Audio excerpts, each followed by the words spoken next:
ഗൈസേ, അങ്ങനെ India T20 world cup 2026 അങ്ങ് അടിച്ചിരിക്കാൻ മക്കളെ. അടിപൊളി കളി. പിന്നെ ബാറ്റിംഗ് ലൈനപ്പ് പറയുന്നെങ്കിൽ സഞ്ജു, അഭിഷേക് ശർമ്മ, തിലക് ആയിക്കോട്ടെ, ഇഷാൻ കിഷൻ ആയിക്കോട്ടെ, ഡൂബി ആയിക്കോട്ടെ, ഹർദിക് ആയിക്കോട്ടെ, വേറെ ലെവൽ കളിയാണ് ഈ വേൾഡ് കപ്പ് കളിച്ചത്. അപ്പം പിള്ളേർ അടിച്ചങ്ങ് പൊളിച്ചു കഴിഞ്ഞിക്കേ.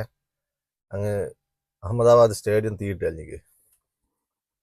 പിന്നെന്ന് വെച്ചാൽ ബോളിംഗ് ലൈനപ്പും ബുംറ 4 വിക്കറ്റ്, ഒരു രക്ഷയില്ല. പിന്നെ സഞ്ജു നമ്മളെ കേരളീയനായതുകൊണ്ട് ഞങ്ങൾക്ക് 2 വാക്ക് പറയണമെന്നുണ്ട്.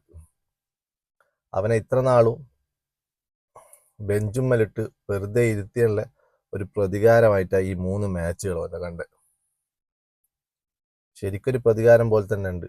ഇത് ഇന്ത്യക്ക് വേണ്ടി പ്രതികരിച്ചതാണോ അല്ലെങ്കിൽ ഇന്ത്യൻ പിന്നെ ഈ ബോർഡിന് വേണ്ടി പ്രതികരിച്ചതാണോ എന്നുള്ളതാ ഇപ്പം തിരിയാത്തത്.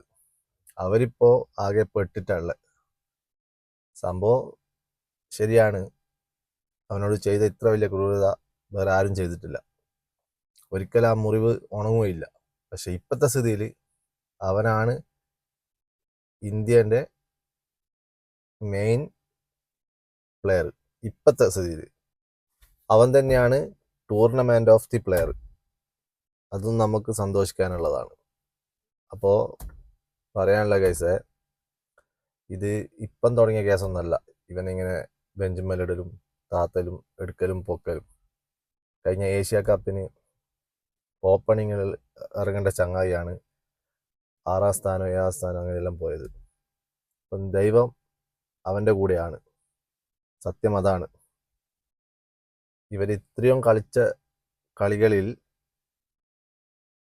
ലാസ്റ്റ് ഒരു ടൂർണമെന്റിന് 2 കളി ഡെക്കാവുമ്പോഴത്തേക്ക് അവനാ വേൾഡ് കപ്പ് കളിപ്പിക്കാത്ത വിധത്തിലാക്കി വെച്ചവർ.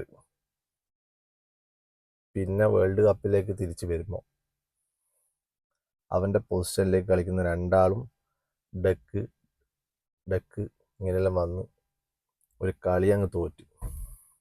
ദൈവത്തിൻ്റെ കളി കണ്ട. ആ കളി തോറ്റത് കൂടെയാണ് അവനക്കൊരു ചാൻസ് വന്നത്. ആ ചാൻസ് ഉണ്ടാക്കിയത് അവൻ്റെ ഫാൻസ് സോഷ്യൽ മീഡിയയിലായിക്കോട്ടെ എല്ലാവരും അവനക്ക് വേണ്ടി സപ്പോർട്ട് ചെയ്തു. അന്നേരമാണ് ഇന്ത്യൻ ടീം മാനേജ്മെൻറ്റിന് തിരിഞ്ഞത്. കളിപ്പിക്കണമെന്ന് ചാൻസ് കൊടുത്ത് ചെക്കൻ പൊളിച്ച്. അപ്പോൾ അതാ ചെക്കൻ കപ്പങ്ങ് കൊടുത്ത് ഇന്ത്യക്ക്. നമുക്ക് പറയാം എല്ലാവരും ഒന്നിച്ചിട്ട് കളിച്ചിട്ടാണ് കപ്പടിച്ചതെന്ന്.